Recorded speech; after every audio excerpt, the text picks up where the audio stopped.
when Jesus drew us all to himself, he didn't really bother telling us about all these enemies that will, all of these things that will become our enemies once we come to him. And the reason was that they don't really matter in contrast to him. They don't really carry any significant power when you consider them in contrast with Jesus. They only carry the power of lies. And the world is one such enemy, and we have been talking about the world for a few days now. The world system that we live in, not the physical world, obviously. And Jesus in Matthew 13:22 uses this term, the cares of the world. And by that we mean the choice that we must make against focusing on these things that the world throws at us, the issues of the world, the problems of the world, the politics of the world, all the things that the world says, you must pay attention to this, not that God stupidity. And we have to make a decision whether we are going to put our hearts with the cares of the world, but whether that will be our focus or not.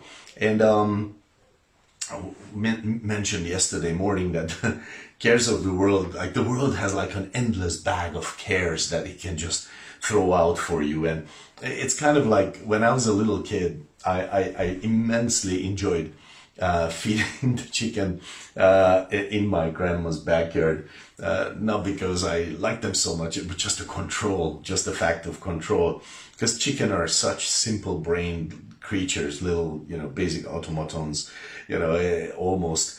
And so you could just take some feed and the chicken just ran where I wanted. I was a little guy and chicken were all, they're pretty big compared to me and compared to me today. And then I just throw the feed and they run over there, and I throw the feed over there and they run over there. And that's how it went. And the world wants to treat you exactly like those brainless chicken. I would throw some just basically ground up corn or some green weed for them, and they would run for it, and they would eat it, and they would just gobble it up. And whenever you get focused somewhat on the will of God, on the word of God as a believer, whenever you say, yes, God, I'm going to love your word, I'm going to love your will, I'm going to love your heart, and I'm going to be thinking with you, like you heard a message last Sunday in service, and